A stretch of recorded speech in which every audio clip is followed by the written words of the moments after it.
हरे राम हरे कृष्णा। ग्रंथराज श्रीमद् भागवतम की जय। श्रील प्रभुपाद की कृपा से हम उनके आदेश अनुसार नित्य रूप से श्रीमद् भागवतम को पढ़ने का प्रयास करते हैं। आप सभी का स्वागत है इसी प्रातकालीन श्रीमद् भागवतम क्लास में। आइए शुरू करते हैं श्रीमद् भागवतम के चौथे स्कंद के 20वें अध्याय से, और आज हम पढ़ेंगे श्लोका नंबर 4। जी पढ़िए।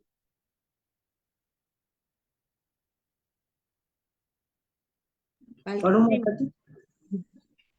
कौन पढ़ रहा माता जी? श्लोका नंबर 4। मैं बोलूं?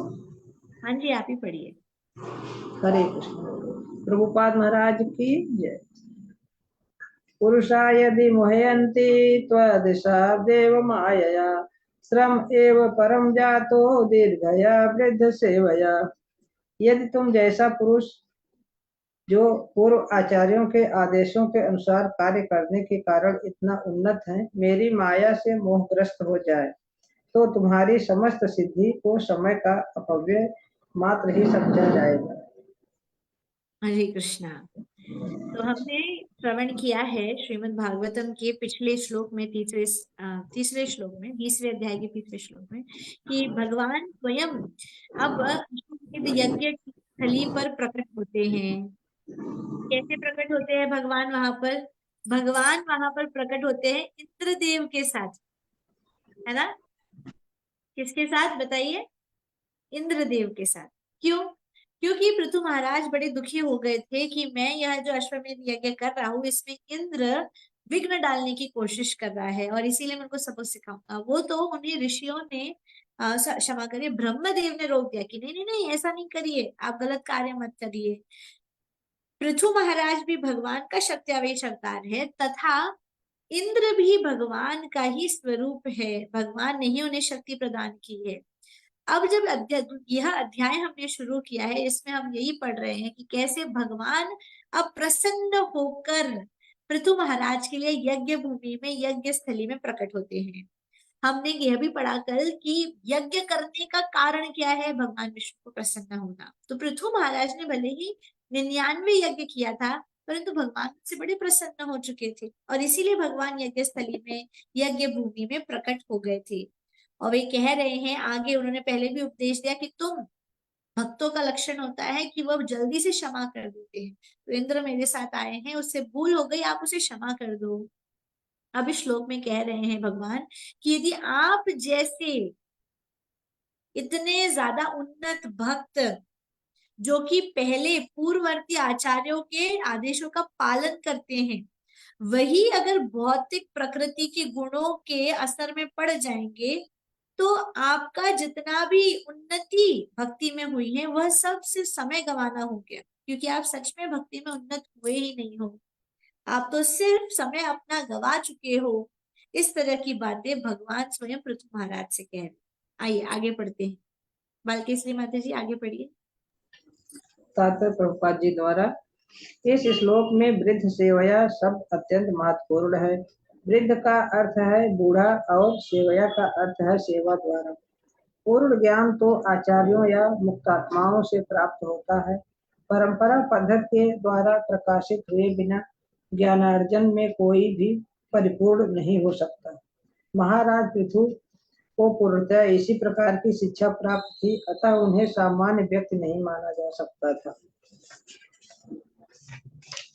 सामान्य मनुष्य जिसे केवल देहात्म बुद्धि होती है, वह सदैव भौतिक प्रकृति के गुणों से मोहग्रस्त रहता है। हरे कृष्ण। हरे कृष्ण।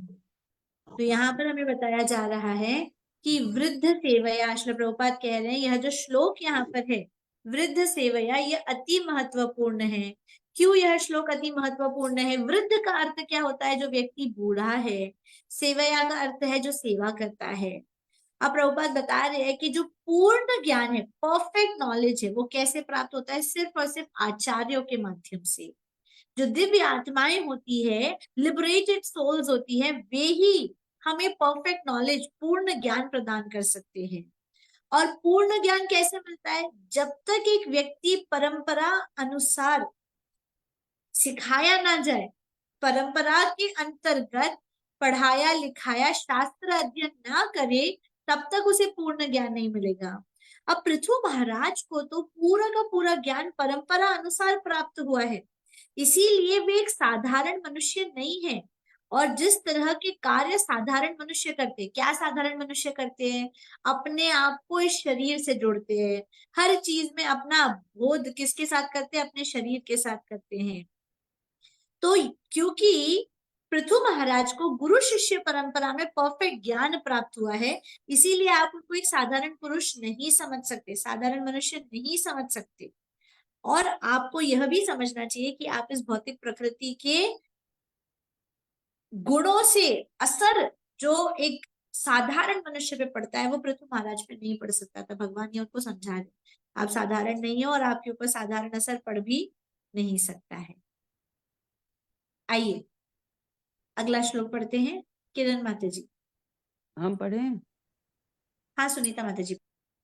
अतः कायमिमं विद्वान् विद्या काम कर्म भी आरब्ध इति नेवास्मिन् प्रतिबुद्धो न नुसजते। जो लोग जीवन की देहात्म बुद्धि की अवधारणा से भली भांति परिचित है, जो ये जानते कि यह शरीर मोह से उत्पन्न अज्ञान आकांक्षाओं तथा कर्मों से रहित है, वे इस शरीर के प्रति कभी भी आसक्त नहीं होते। तो अब यहाँ पर बताया जा रहा है कि ऐसे लोग जिन्हें पूरा ज्ञान है वे कभी भी अपने आप को इस शरीर से संबंधित कार्यों से नहीं जोड़ते हैं। कितना भगवान स्वयं आए हैं। हाँ, भगवान स्वयं आकर पृथु महाराज को ये शब्द कहते हैं। असल में पृथु महाराज तो एक माध्यम है, भगवान तो हमें यहाँ पर समझाने का प्रयास कर रहे हैं कि जो लोग जीवन की देहात्म बुद्धि के अवधारण से भली भांति परिचित है, जो लोग जानते हैं कि हमारा देह है, ये हमारा आवरण है, ये हमसे आज मिला है, यह शरीर कल खो देंगे, जो लोग यह जानते हैं वो इस शरीर के संबंधित चीजों से दुखी नहीं होते हैं, प्रभावित नहीं होते हैं। जो यह जानते हैं कि यह शरीर मोह से उत्पन्न अज्ञान आकांक्षाओं तथा कर्मों से रचित है। बोलिए क्या कह रहे हैं भगवान कि हमें जो देह प्राप्त होता है वो कैसे होता है, अज्ञानता से उत्पन्न होता है। जब पैदा होते हैं तो हमें पता होता है क्या क्यों आए हैं, अज्ञानता है, जो बताया जा रहा है उसको श्रवण करते जा रहे हैं। आकांक्षाएं हैं, मेरा बच्चा बड़े होके मेरे लिए ये करेगा, मेरा बेटा मेरा नाम रोशन करेगा, मेरी बेटी मेरे लिए डॉक्टर बनेगी तो इतना कुछ करके दिखाएगी, दुनिया बोलेगी वाह वाह ये तो मेरी बेटी है, ये इसकी माँ है। आकांक्षाएं होती है इस शरीर के साथ जुड़ी हुई और तथा कर्म से रचित है। जिस प्रकार के हमारे कर्म होते हैं उसी प्रकार से क्या मिलता है, हमें शरीर प्राप्त होता है। समझ आ रहा है। और हमें तो शरीर प्राप्त होता है, हमारे साथ साथ हमें अपने परिवार में भी ऐसे लोग मिलते हैं जो हमारे कर्मों से ही प्रभावित होते हैं। हमारे कर्म अनुसार हमें अपना परिवार मिलता है, ये हमेशा ध्यान रखना चाहिए। इसीलिए हम कहते हैं यदि अरे पता नहीं कैसे कर्म किए थे, जो भी किए थे आप ही नहीं किए थे। यह शरीर हमारा कैसा है, अज्ञान आकांक्षा और कर्म, इन तीन चीजों से रचित है। बताइए सभी, सबसे पहला क्या है? अज्ञान आकांक्षा एंड कर्म। अज्ञान आकांक्षा कर्म, हम इन तीन चीजों से रचित है, अज्ञानता आकांक्षा और कर्म। इसीलिए भगवान आगे कह रहे हैं वे इस शरीर के प्रति कभी भी आसक्त नहीं होते। जो लोग इस चीज को जानते हैं कि हमारा शरीर अज्ञानता से बना है, आकांक्षाओं से बना है, हमारे कर्मों से बना है, वे कभी भी इस शरीर से आसक्त नहीं होते। बताइए आप और मैं इस शरीर से आसक्त है इस परिस्थिति में या नहीं?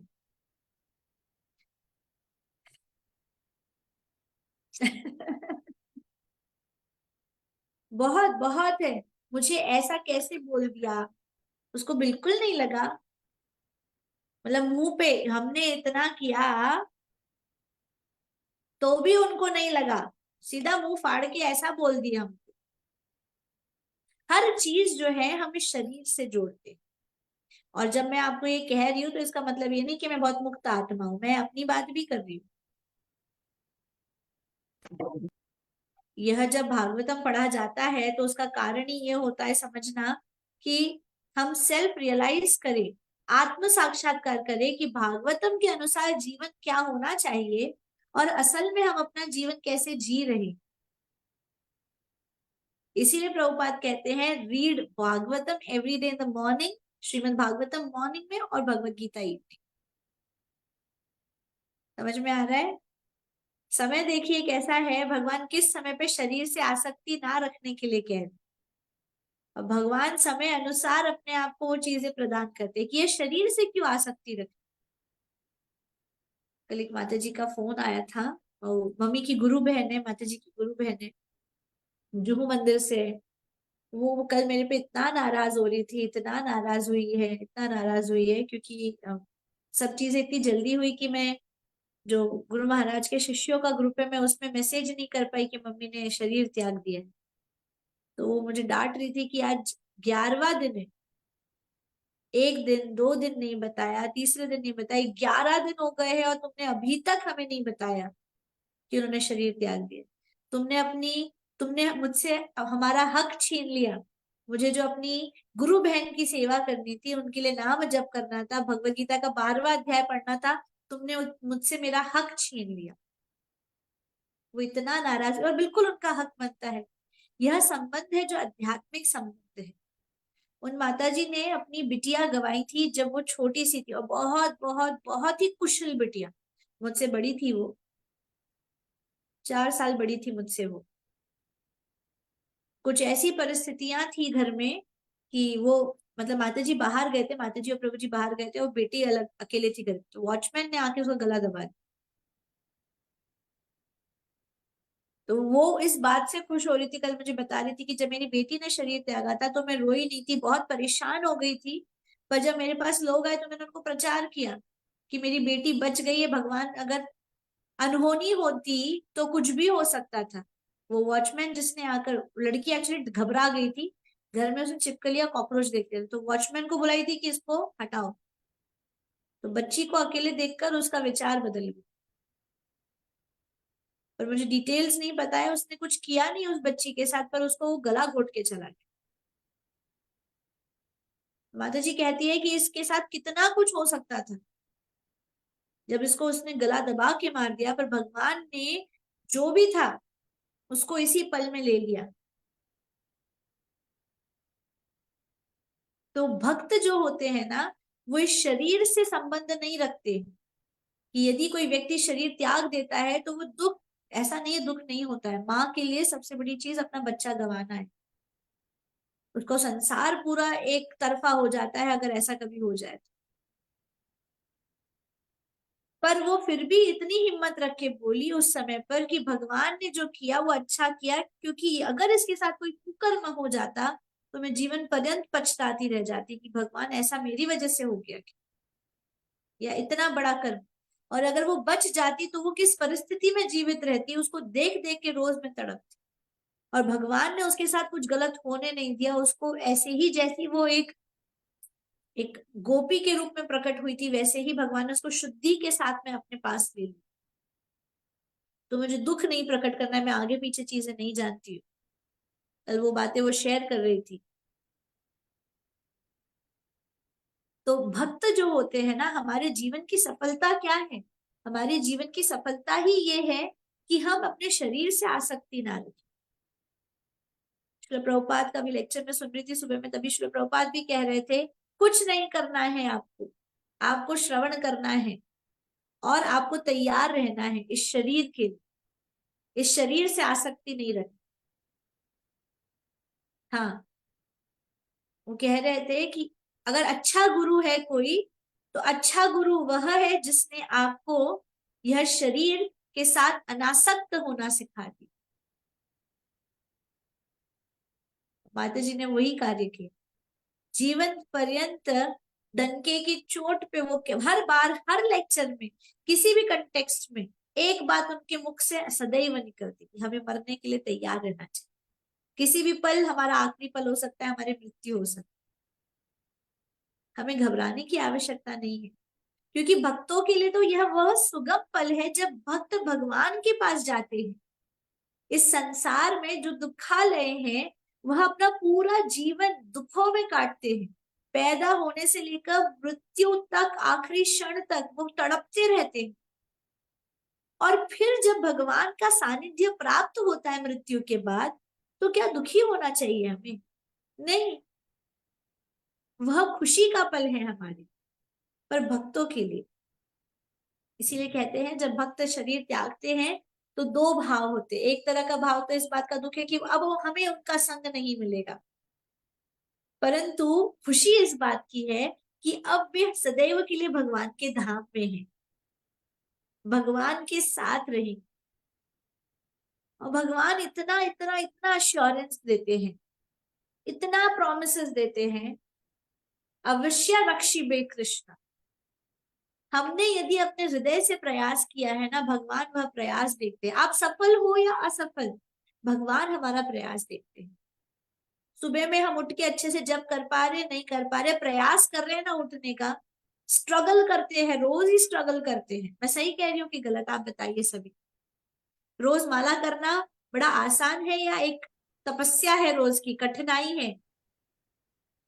माता जी आप बिल्कुल सही बोल रहे हो, लेकिन जैसे जैसे प्रयास होना शुरू हो जाता है, ये चीज बहुत आसान लगने लगती है। ये मैंने खुद हाँ, अनुभव किया है और ये सिर्फ माता जी की वजह से हुआ है। मिलन माता जी रोज सुबह में 4 बजे से उठ के जप करने बैठ जाती है, और 16 माला। वो उस दिन इतना रो रही थी, कहती है माता जी, वो इतना रोई, मैं घबरा गई, बोले इनको क्या हो गया। पहले की बात है, एक आधी महीने पहले, एकदम रोई जा रही। मतलब क्या हो गया माता जी, क्या बात का बुरा लग गया, क्या हो गया? मैंने बोला माला तो बराबर हो रही, तो किस बात का, कोई हो, कुछ हो गया घर में? तो बोलती मैं संस्कृत नहीं बोल पाती। सब लोग संस्कृत उच्चारण करते, आप सिखाते हो संस्कृत, ये लोग भागवतम वगैरह पढ़ते, मैं नहीं पढ़ पाती। और मैंने तभी उनको कहा कि देखिए, उनका रोना क्या है, शरीर को लेकर नहीं, दुख को लेकर नहीं, उनका रोना इस बात का है कि मैं संस्कृत नहीं समझ नहीं पाती, अर्थात उच्चारण नहीं कर पाती। पर यह उनको प्रेम प्राप्त हो रहा है। सुबह में उठ के नित्य रूप से मिलन माता जी सबसे पहली होती है जब हरिनाम जप शुरू कर देती है, और निष्ठा पूर्वक। देखिए, शरीर सबका बूढ़ा होता है, पर जब जप लेने बैठो ना, तभी नींद आती। पर नींद पे विजय प्राप्त करके ब्रह्म मुहूर्त में जप करने बैठ जाना एक सबसे बड़ी तपस्या है। और वही मिलन माता जी रोज जप कर रही है, वह आपसे कह रही है कि ये मुश्किल है, पर प्रयास करने से सच में सफल हो जाए। तो इसीलिए भगवान जो यहाँ पर इस श्लोक के माध्यम से, विष्णु भगवान जब प्रकट हुए पृथु महाराज के पास यज्ञस्थली में, वो यही कह रहे हैं कि जो व्यक्ति बुद्धिमानी है वो शरीर की तरफ आसक्ति नहीं रखेगा। तो बताइए, क्या अब से हम प्रयास करेंगे अपने शरीर से आसक्ति कम करने के लिए? कितने लोग प्रयास करेंगे?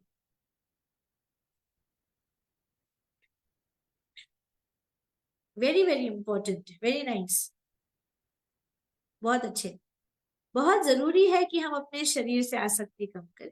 आज चेहरे पे झुर्रियां आ गई, आज बुढ़ापा आ गया, बाल सफेद हो गए, इसको ले लेकर ही हम परेशान रहते हैं। और किसी ने कुछ बोला तो फिर तो, और माताएं तो इतना बुरा लगता है ना हमें, जैसे दिल को हथेली पे लेके ही घूमते हैं। पति ने बोल दिया बुरा लग गया, बच्चे ने बोल दिया बुरा लग गया, सास ने बोल दिया बुरा लग गया, ससुर ने बोल दिया बुरा लग गया, आस पड़ोस ने बोल दिया बुरा लग गया। अरे टीवी पे कुछ चल गया और बाजू में कोई बैठा है और उन्होंने देख के कर दिया तो बुरा लग गया, लो मेरे को बोल रहा है। हर चीज का हमें बुरा लगता है, हम बहुत इमोशनल है। यह स्त्रियों को एक वरदान है कि वे, उनके अंदर भावनाएं बहुत है, और यही भावनाओं का उपयोग हमें भगवान के साथ में प्रेम में संबंध स्थापित करने के लिए उपयोग करना चाहिए। कितना भी परिवार के ऊपर आप प्रेम अपना लुटा दो, अंत में दुख होगा। इसका मतलब ये नहीं कि परिवार की सेवा मत करिए, हाँ जाओ तुम तो दुख ही देते हो, आज से रोटी नहीं बनाऊंगी, घर के काम नहीं करूंगी, और टेढ़ा जवाब देना नहीं।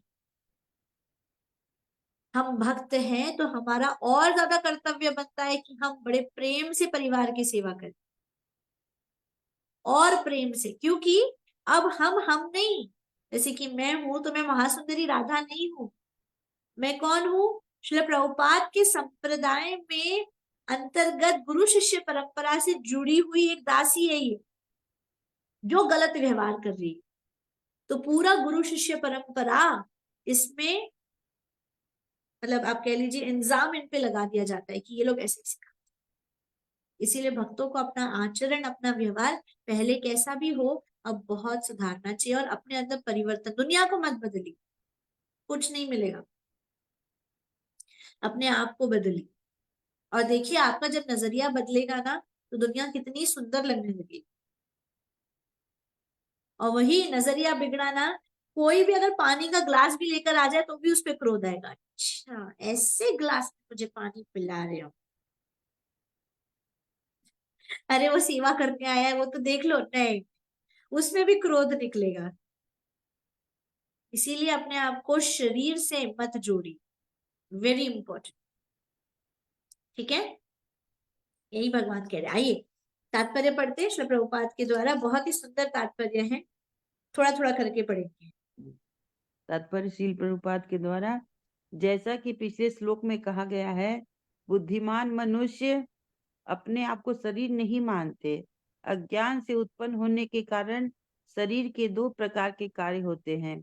जब हम देहात्म बुद्धि में सोचते हैं कि इंद्रिय तृप्ति हमारी सहायक होगी तो हम मोह में होते हैं। दूसरे प्रकार का मोह यह सोचना है कि उन आकांक्षाओं को पूरा करने के प्रयास से मनुष्य सुखी हो जाए जो भ्रामक शरीर से उत्पन्न होती है, या उच्च लोकों को प्राप्त करने या विभिन्न प्रकार के वैदिक अनुष्ठानों को संपन्न करने से उत्पन्न होती है। यह सब मोह है। इसी प्रकार से राजनीतिक उत्थान के लिए किए गए भौतिक कर्म तथा विश्व के लोगों को सुखी बनाने के उद्देश्य से किए गए सामाजिक तथा मानवतापूर्ण कार्य भी मोहमय है, क्योंकि मुख्य सिद्धांत तो देहात्म बुद्धि है जो भ्रम है। देहात्म बुद्धि में हम जो कुछ भी चाहते या करते हैं वे सब मोहमय है।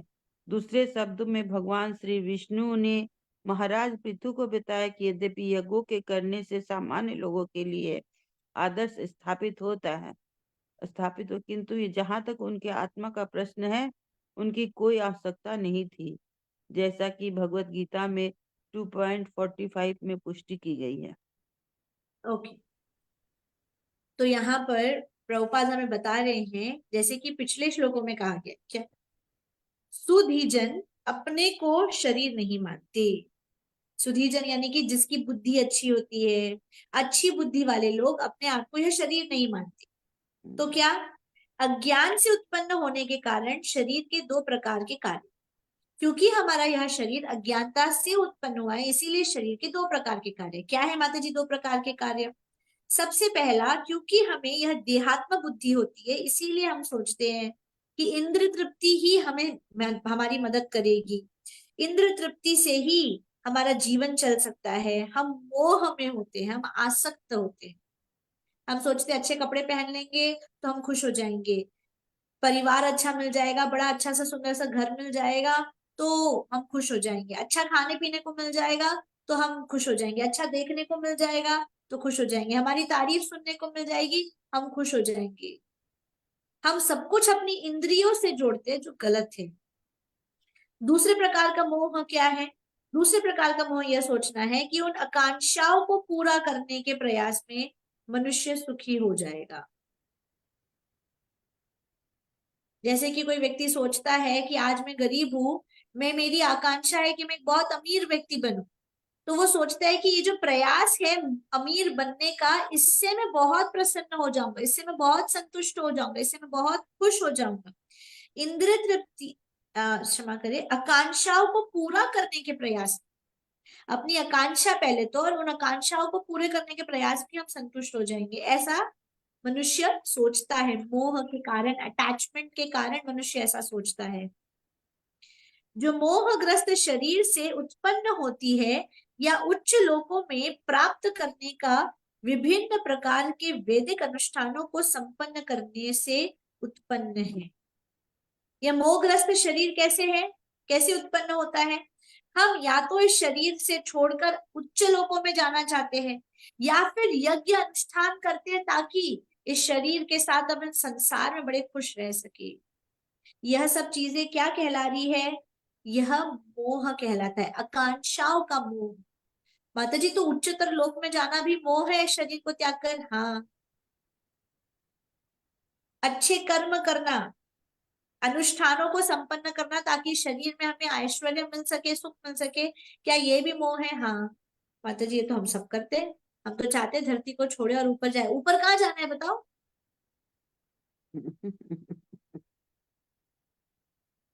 स्वर्ग कितने लोगों को जाना है? गोलोक धाम।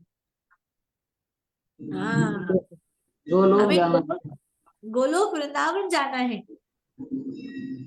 नहीं, और गोलोक वहां धाम जाके क्या करना है बताओ? कृष्णा, तू मेरे आगे पीछे घूम, गोपियां तुम हमारी सेवा करो। नहीं, गोलोक वृंदावन के किसी भी रेती के छोटा सा छोटा कीड़ा भले ही क्यों ना हमें बना दिया जाए, चलेगा। बस हमें वहां जाना है सेवा करने के लिए, यह भी क्लियर होना चाहिए। यहाँ पर बड़ा दुख है, भगवान के धाम जाएंगे तो बड़ा आनंद है, तो खूब ऐश्वर्य, खूब खुशियां, खूब बहुत बहुत अच्छा जिंदगी। नहीं, वहां पर जाके क्या करना है? सेवा। तो माता जी धरती पर सेवा कर ले। अरे तो धरती पे यदि सेवा कर ली तो यही गोलोक वृंदावन बन गया ना। इस शरीर से आसक्ति नहीं रख के अगर भगवान की भक्तों की सेवा कर ली तो यही गोलोक वृंदावन है।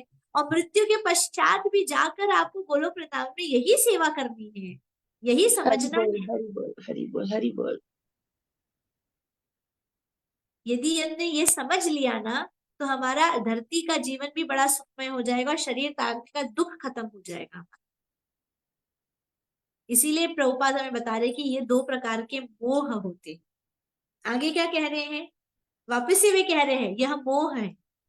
और श्रील प्रभुपाद यदि एक ही बात को तात्पर्यों में 3 बार कहते हैं तो याद रखिए वो बहुत इंपॉर्टेंट है।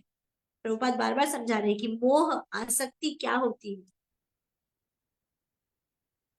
ठीक है, इसी प्रकार से राजनीतिक उत्थान के लिए किए गए भौतिक कर्म तथा विश्व के लोगों को सुखी बनाने के उद्देश्य से किए गए सामाजिक तथा मानवता पूर्वक कार्य भी मोहमय है। बोलो, राजनीतिक कार्य, कोई भी व्यक्ति यदि पॉलिटिकल कार्य करता है या सामाजिक कार्य करता है या मनुष्य को खुशी देने के लिए कार्य करता है ताकि जनता खुश हो जाए, ये अज्ञानता के कारण कार्य होता है, यह भी मोह है। इसीलिए मोदी जी क्या कर रहे हैं? जनता को खुशी दे रहे हैं क्या? आपके लिए बड़े बड़े रास्ते बनाएंगे, आपके लिए ये करेंगे, वो करेंगे। इतने सालों से ऐसे कई सारे लोग बोलते आए, पर क्या कर रहे हैं मोदी जी? राम मंदिर बना। मैंने जब सुना कि सोमवार को 22 तारीख को नेशनल हॉलिडे डिक्लेयर होने की बात हो रही है, स्टेट्स ने 6 स्टेट ने तो डिक्लेयर कर दिया है, 6 स्टेटों ने तो फुल डे डिक्लेयर कर दिया है, पूरा दिन छुट्टी है, स्टेट हॉलिडे है। बोल रहे देश पूरा बंद होगा। इमेजिन करिए, जिस राम जन्मभूमि के लिए इतने युगों से लड़ाई हो रही है, उसको संपन्न करके मंदिर में भगवान को स्थापित कर रहे हैं मोदी जी, कितनी बड़ी बात। इसीलिए वो नेता नहीं, राजनेता जो है वो गुरु के द्वारा आशीर्वाद प्रदत्त है, वो भगवान ने उनको यह राज्य दिया। राम जन्मभूमि का नाम लेते से ही कर्फ्यू लग जाता था, सब लोग तलवारें लेकर उतर जाते थे। वही राम जन्मभूमि का उद्घाटन होने जा रहा, सब अयोध्या के नाम से डरते थे, अयोध्या मुंह पे लेने में डरते थे, राम लला, राम राम बोलने में डरते थे। अब देखिए सब जगह जय श्री राम, बड़े बड़े होर्डिंग्स लग रहे हैं सब जगह, गेरुए, ऑरेंज, सैफरन झंडे लगाए जा रहे। Just imagine, it's a big thing, बहुत बड़ी बात है। समझ में आ रहा है ना आप सभी को? ये क्या है? नेता भी है, पर क्या मनुष्य को सिर्फ खुशियां देने के लिए कार्य कर रहे हैं? नहीं, वो सिर्फ मनुष्य को खुशी देने के लिए कार्य नहीं कर रहे।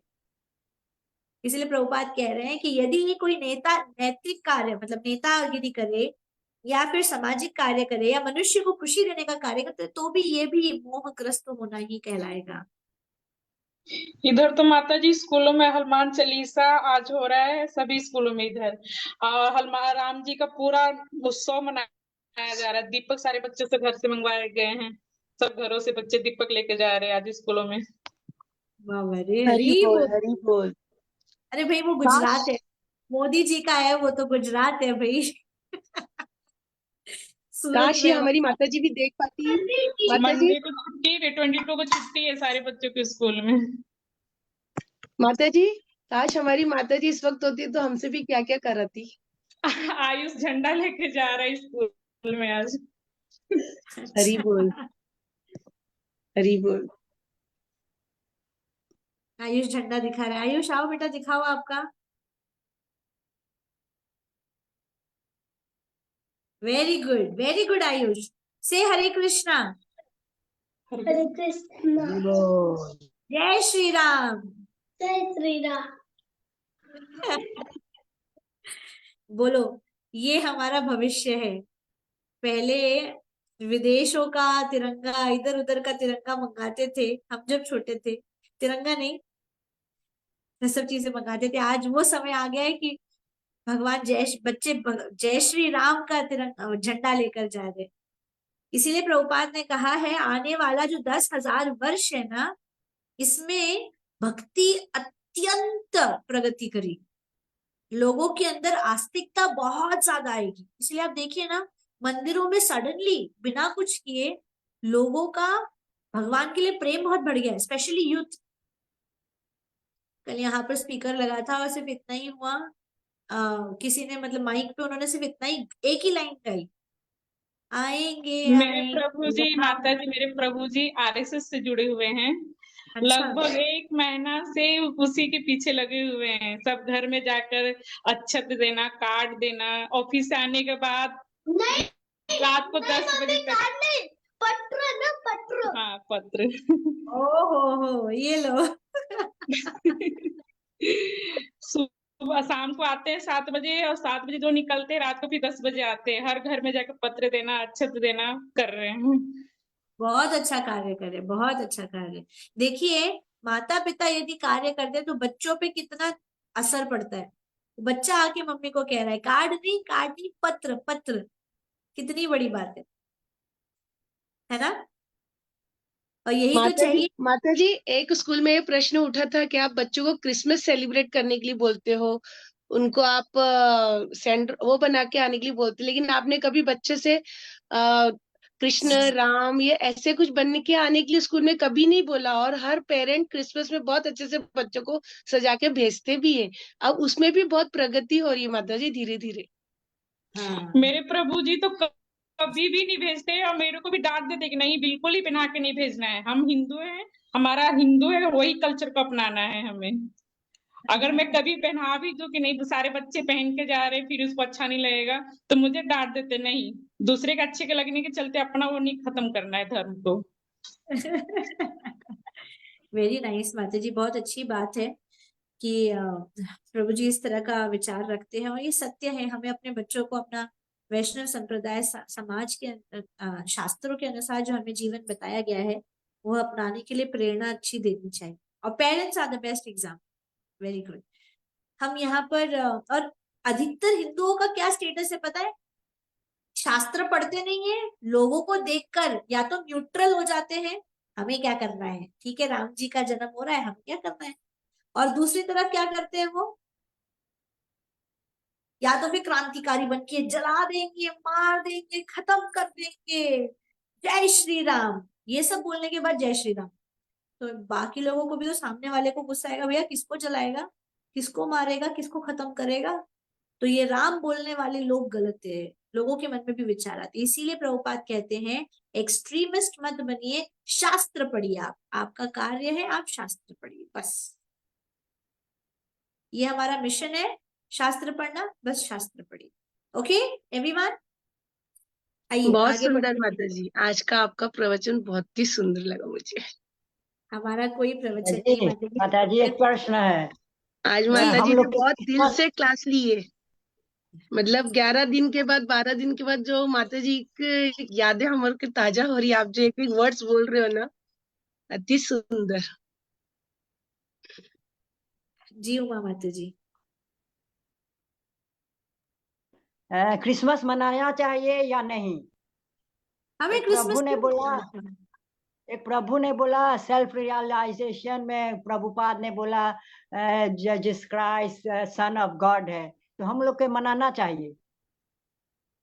अब माता जी हर एक व्यक्ति का अपना अपना हाँ, मोटिव वो होता है। मनाना उनका कहना ठीक है, जो भी वो कहे he is the son of God, पर इसका अर्थ ये नहीं होता कि हम क्रिसमस जिंगल बेल करके घूमे। हम क्या करें, हम वो मैं सभी नहीं किया। काम करने को तैयार है जिससे कि हम प्रचार कर सकते हैं। यदि क्रिसमस को सेलिब्रेट करते हुए हम किसी को कृष्ण भावनामृत दे रहे हैं तो बिंदास क्रिसमस मनाएंगे, कोई तकलीफ नहीं है। परंतु यदि क्रिसमस फॉलो करते हुए कृष्ण भावनामृत नहीं आ रहा है तो कोई अर्थ नहीं। मैं नहीं करती, वो बोल रहा। माता जी कल एक बहुत सुंदर आया है वीडियो मेरे पास हैप्पी बर्थडे का, जिसको हिंदी में पूरा डिटेल में दिया गया है। बहुत ही सुंदर है, थोड़ा कठिन है बोलने में। अगर आपकी आज्ञा होगी तो मैं पोस्ट करूंगी, आप दूसरों को भी पोस्ट कीजिए। हाँ भेजिएगा माता जी, ठीक। ठीक है माता जी। कृष्णा माता जी, चेन्नई में जीसस को कृष्ण भगवान के साथ में मिलाते हैं यहाँ पे। हाँ, जीसस भी बचपन से लेके ऐसे ऐसे हुए थे बड़े, और तो कृष्ण भी ऐसे हुए, तो उन दोनों का मिल करते हैं, दोनों इक्वल हैं भाई। जीसस को पूजो या कृष्ण को पूजो, ऐसा। और यहाँ पे ये जब कृष्ण काम होगा, वो कृष्ण भावनामृत वो क्रिश्चियनिटी को स्प्रेड करने के लिए बोलते हैं।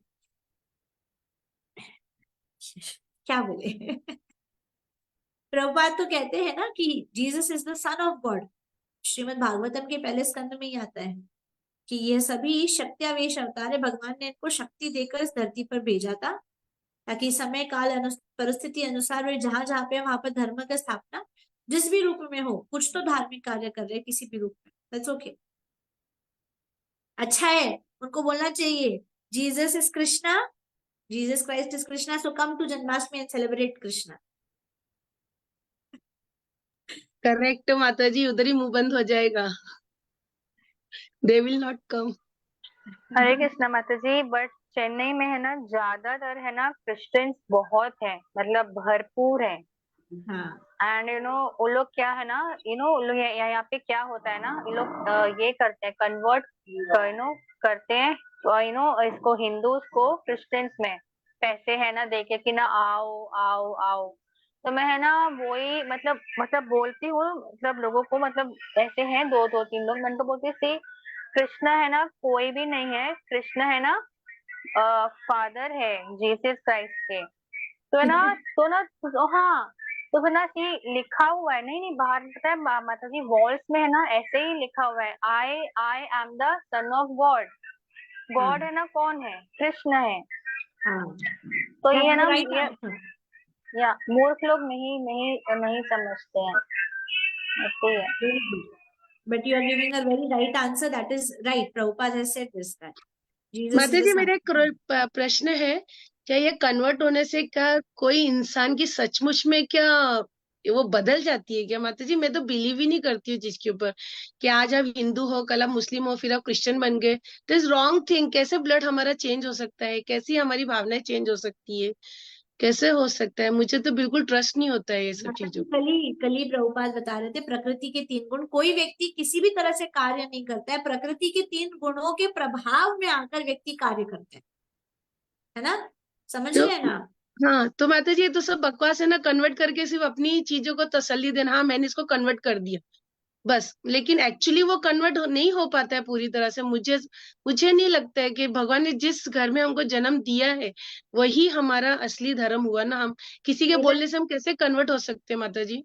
मिलन माता जी, हमें क्या फर्क पड़ता है, रिलैक्स करो, ज्यादा मत सोचो, दैट इज ट्रू। रिलैक्स करो। आप ज्यादा सोचोगे, ज्यादा क्रांतिकारी बनोगे, अपनी बुद्धि अपना समय व्यर्थ गवाओगे।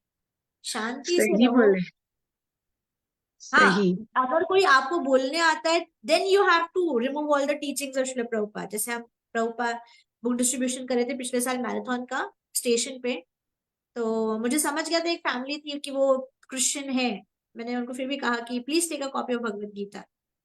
तो वो बंदा जो था वो तो चला गया, उसकी वाइफ पीछे से आ रही थी, मेरे को बोलती do you know who is he, आप जानते हो ये कौन है, ये कौन है, ये प्रीस्ट है चर्च में। Very nice, I am very happy to know about it, I offer my respect to you, मैं आपको प्रणाम करती हूँ।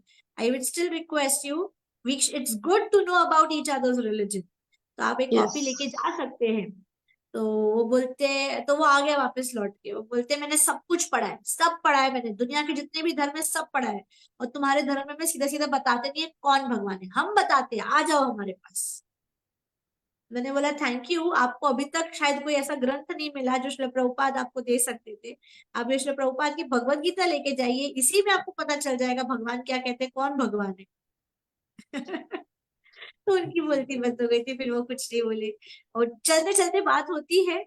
हम किसी की बोलती नहीं बंद करना चाहते, हम किसी को नीचा नहीं दिखाना चाहते, हम सिर्फ चाहते हैं कि प्रभुपाद की वाणी उन तक पहुंचे, इसीलिए हमें बड़े विनम्रता से अपना कार्य जो है बड़ी विनम्रता से करना चाहिए, बड़े प्रेम पूर्वक कार्य करना चाहिए। आइए आगे पढ़ते हैं। तो हाँ, पढ़े। देह बुद्धि में हम जो कुछ भी चाहते या करते हैं यह सब मोह माया है, मोहमय है। श्रील प्रभुपाद हमें कह रहे हैं कि ये देहात्म बुद्धि या शरीर से जब तक हम संबंध रख के कोई भी कार्य करें तो यह क्या कहलाएगा, मोह बुद्धि या मोहमय कार्य कहलाएगा।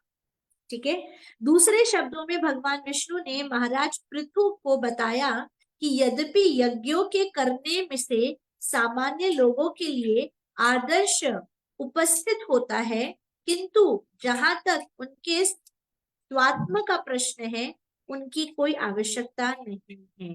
देखिए कितनी बड़ी बात यहाँ पर भगवान कह रहे हैं कि पृथु महाराज देखिए राजा है ना, आप भले ही यह सभी कार्य यज्ञ वगैरह कर रहे हो सामान्य जनता के लिए एक उदाहरण स्थापना करने के लिए, बहुत अच्छी बात है, आप यज्ञ कीजिए। हम पिछले अध्याय में पढ़ रहे हैं ना, 18वें अध्याय में 19वें अध्याय में पढ़ा कि कैसे धरती माता को मारने के लिए पृथु महाराज निकल चुके थे कि तूने ऐसा गलत कहा, धरती मैया तुमने ऐसा कैसे किया, और धरती मैया पीछे पीछे भाग रही है उनके कि ये कैसे हो गया, वो कैसे हो गया, अनेकों बातें वो कह रही, वो भाग रही है। तब वहां पर क्या करते हैं भगवान, तब वहां पर धरती माता से वो, हाँ धरती माता कहती है आप यज्ञ करिए ताकि यज्ञ से फिर आपको अपने आप वह सब चीजें उत्पन्न मेरे साथ होगी, मेरे से उत्पन्न होती जाएगी। तो भगवान कह रहे हैं यदि आप अपनी प्रजा के लिए एक एग्जाम्पल, एक उदाहरण स्थापित करने के लिए आप यज्ञ कर रहे हो तो बहुत अच्छा है, परंतु यदि आप यह इतना बड़ा अश्वमेध यज्ञ खुद के लिए कर रहे हो तो इसकी कोई आवश्यकता ही नहीं थी। समझ रहे हैं, देखिए प्रभुपाद के शब्द पुनः क्या है, यद्यपि यज्ञ के करने के से सामान्य लोगों के लिए आदर्श उपस्थित होता है, किंतु जहां तक उनके स्वात्म का प्रश्न है, खुद का प्रश्न है, उनकी कोई आवश्यकता नहीं, खुद के लिए उन्हें करने की कोई आवश्यकता नहीं। और श्री प्रभुपाद इसको कंफर्मेशन भगवद गीता के कोट के साथ दे रहे, क्या, त्रैगुण्य विषया वेदा निस्त्रैगुण्यो भवार्जुना निर्द्वंदो नित्य सत्वस्थो निर्योगक्षेमम आत्मवान। क्या कह रहे हैं, वेद मुख्य रूप से प्रकृति के 3 गुणों का ही वर्णन करने वाले हैं।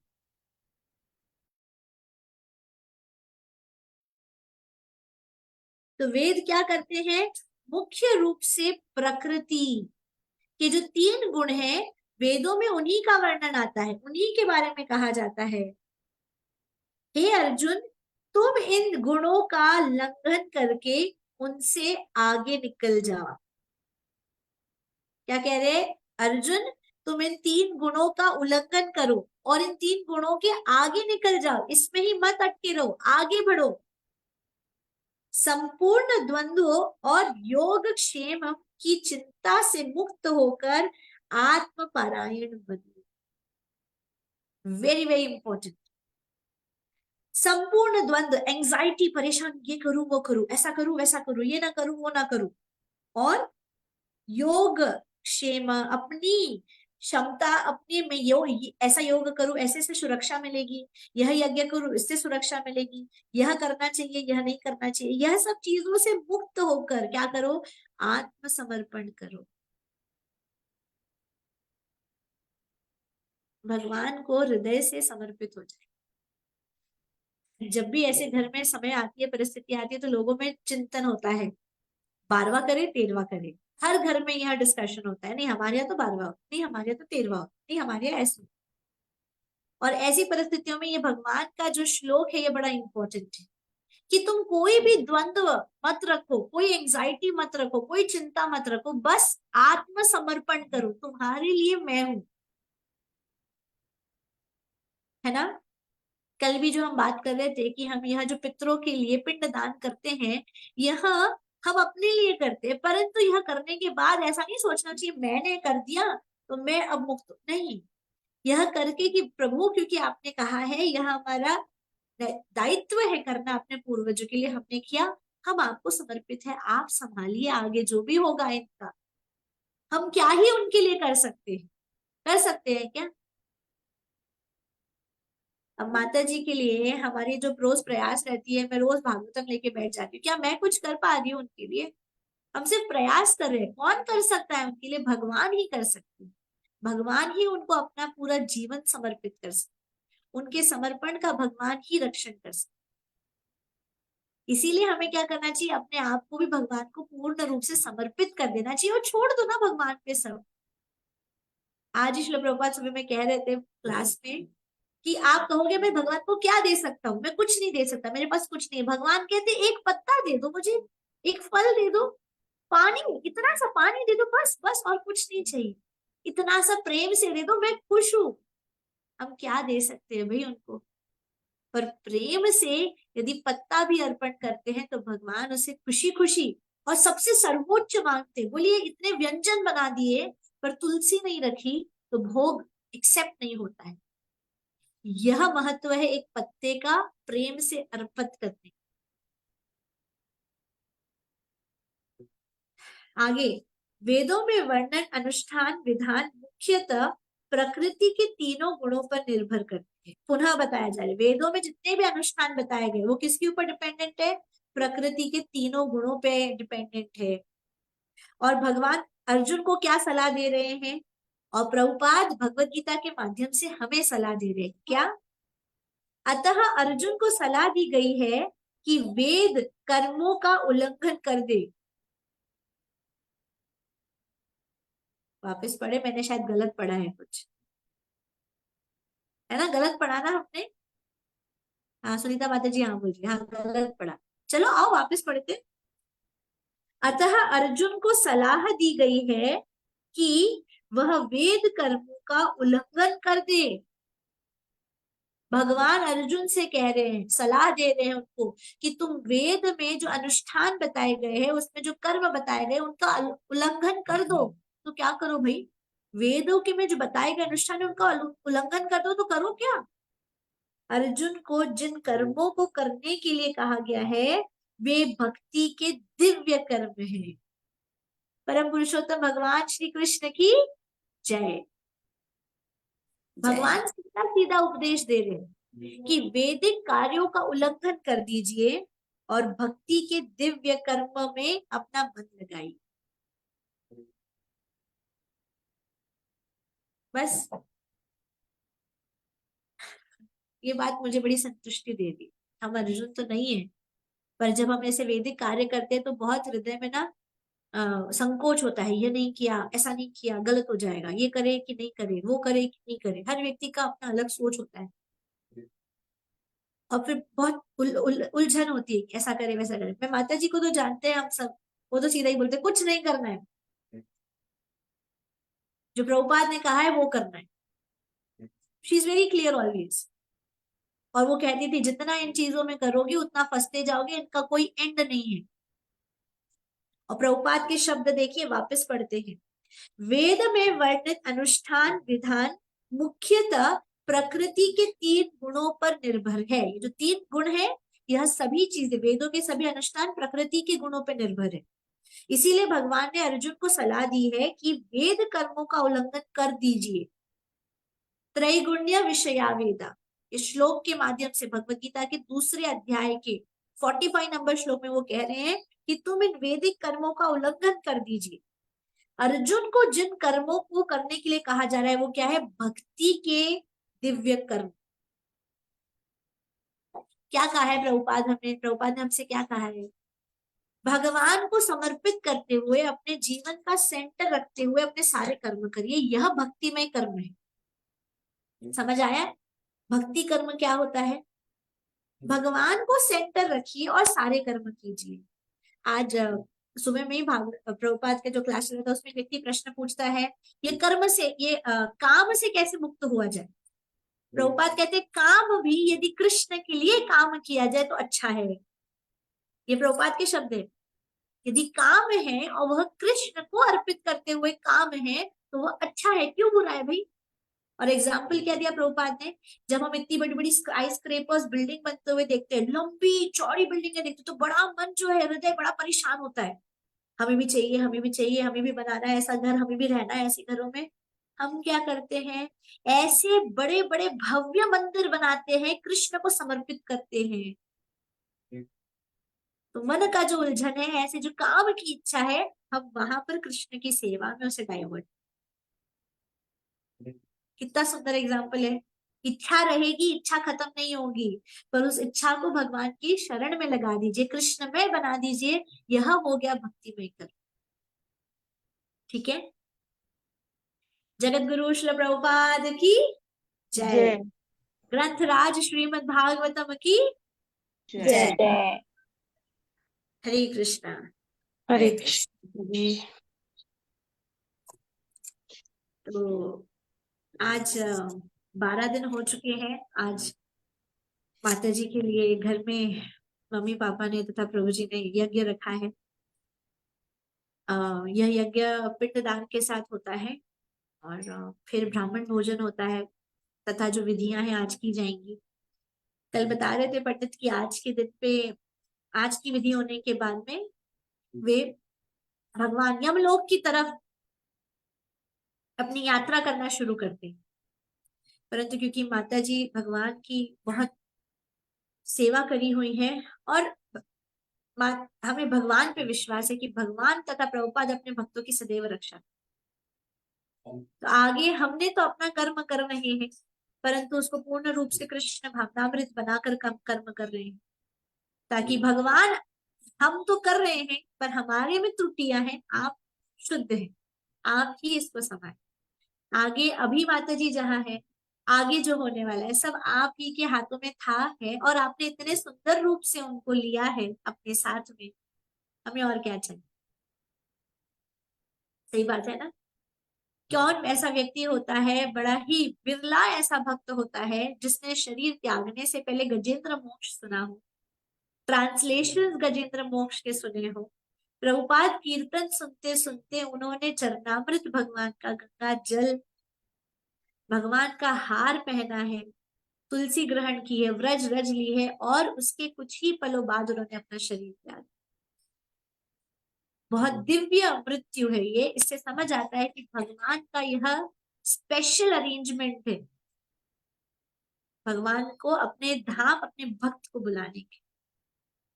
कल जो माता जी से बात हो रही थी वो कह रही थी इस तरीके से रक्षा करते हैं भगवान हमेशा अपने भक्तों की, और माता जी हमेशा हृदय से लालायित रही सेवा के लिए।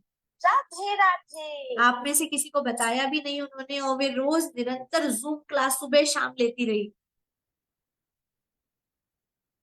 उनकी पीड़ा उन्होंने अपने चेहरे पे, अपने मुख पे, प्रभु जी आए थे, भक्त जितने भी थे वो बोल रहे थे यदि सिर्फ कोई इनका मुख देखे आज भी तो भी कोई बोल नहीं सकता कि इतनी बीमार है। वो तो शरीर देख के समझ आता है कि माता जी ने इतना रिड्यूस कर दिया, या इतनी पीड़ा में होगी, या शरीर उनका इतना कमजोर हो गया। जिस दिन उन्होंने शरीर त्यागा उस दिन तक उनके शरीर पे, उनके मुख पे इतना तेज था। यह भक्ति का बहुत तेज तेज था माता जी। शरीर त्यागने में एकदम गोल्ड जैसा चमक रहा था चेहरा उनका। यह भक्ति का तेज है। इसीलिए इससे हमें भगवान पे विश्वास और बढ़ता है कि भगवान जो बार बार भगवतम में और भगवत गीता में कह रहे हैं, वो सिर्फ कह नहीं रहे हैं, वो भक्तों की लाज रखते हैं, अपने भक्तों के लिए आते हैं। माता जो भक्तों के साथ रहते हैं, वो रहते ही हैं, संग में रहते हैं भक्तों के साथ। यही चीजों पे विश्वास रखते हुए हमें अपनी भक्ति में दृढ़ होना है ना। इसीलिए प्रभुपाद ने कहा है बार बार, भागवतम पढ़िए, भगवत गीता पढ़िए। आज यदि हम भगवत गीता भागवतम नहीं पढ़ रहे होते तो ये शक्ति हमें मिल ही नहीं सकती थी। और देखिए रोज भगवान एक एक शब्द के माध्यम से प्रभुपाद ने जो तात्पर्य लिखे, कितना एश्योरेंस दिया। रोज रोज, सही बात कह रही हूँ कि नहीं मैं? हमने जब जब रोज तात्पर्य पढ़ा है, भगवत गीता पढ़ी है, एक एक बातें भगवान ने इतनी सुंदर कही है कि क्या बता। ये भगवान की कृपा है। इसलिए श्री प्रभुपाद कहते हैं मैं अपने बुक्स में सदैव जीवित रहूंगा, आप निरंतर मेरे ग्रंथों का अध्ययन कीजिए। और वही हमें मिला है।